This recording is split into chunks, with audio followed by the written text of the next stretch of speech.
Mount Vesuvius is a symbol of Italy, and especially of the city of Naples. The volcano is also known as the Mountain of Misfortune. There is a good reason for this. A city built on its slopes experienced a similar catastrophe to that which hit the city of Sodom. The name of the city, destroyed on account of its rebellion against God and its perversions, was Pompei.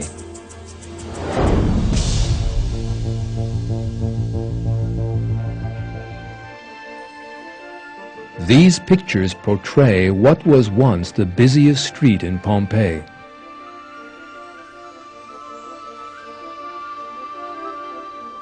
The city was a holiday destination of the high society of the Roman Empire and a symbol of wealth. The architecture of the houses was breathtaking.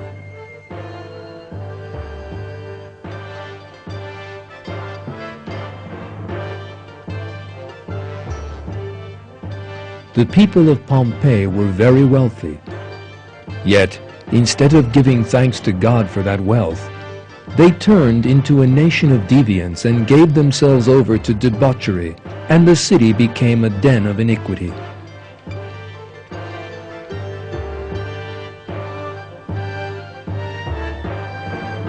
Pompeii was best known for two things.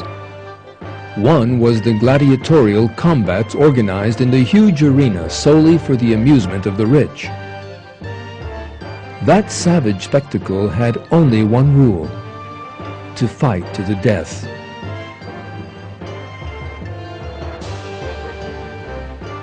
The second largest arena in the empire after the Colosseum in Rome was that of Pompeii.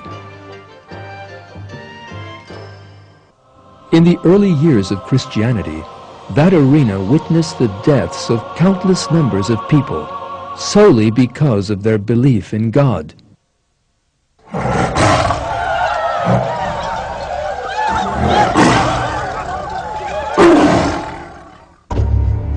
This unbelievable savagery came to be the greatest form of entertainment for the people of Pompeii, whose consciences had withered and died.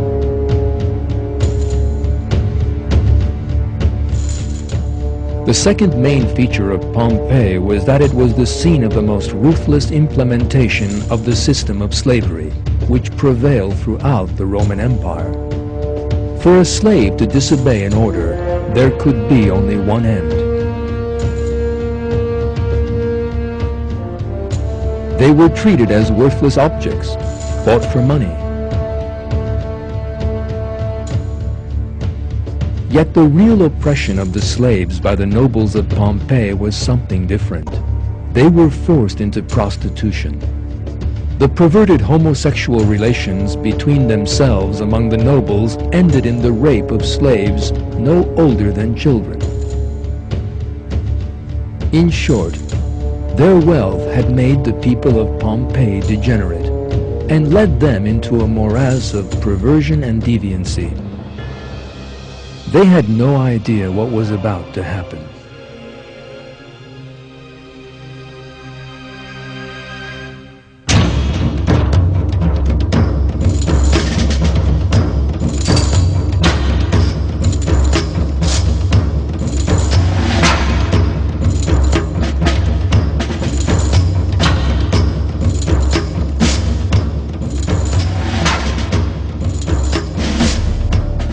The disaster was so terrible that this huge marble bathtub from one of the baths smashed into the opposite wall with unbelievable force, leaving a huge deep scar.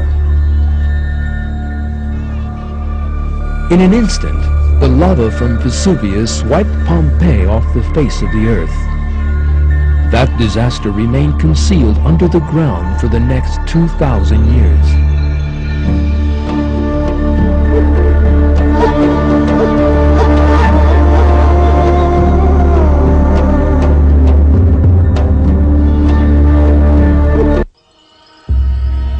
In the first quarter of the 20th century, archaeologists began to unearth the remains from under tons of volcanic rock. What they encountered was a piece of history 2,000 years old, totally unspoiled.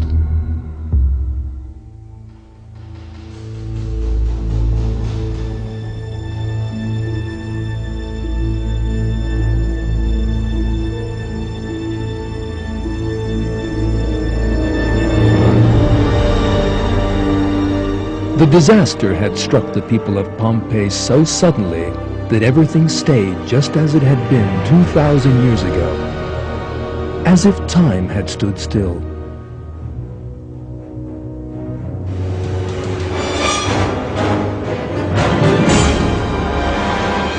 Despite the terrible eruption of Vesuvius, nobody fled, but just turned into stone where they stood. The faces, and even the teeth of some of these bodies remained completely intact. The thing they almost all had in common was their expression of surprise and terror. A family eating together were petrified at that exact moment. Even the food on the table has been preserved. The most extraordinary side of the tragedy is this. How was it that thousands of people waited for death to come and claim them, seeing and hearing nothing? That dimension of the catastrophe shows that the destruction of Pompeii closely resembles the incidents of destruction recounted in the Quran. When such incidents are described in the Quran, it is revealed how people were always struck down in an instant where they stood.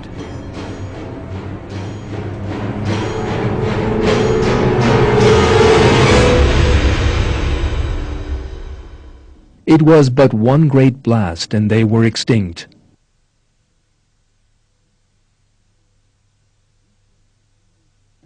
We sent a single blast against them and they were just like a thatcher's reeds.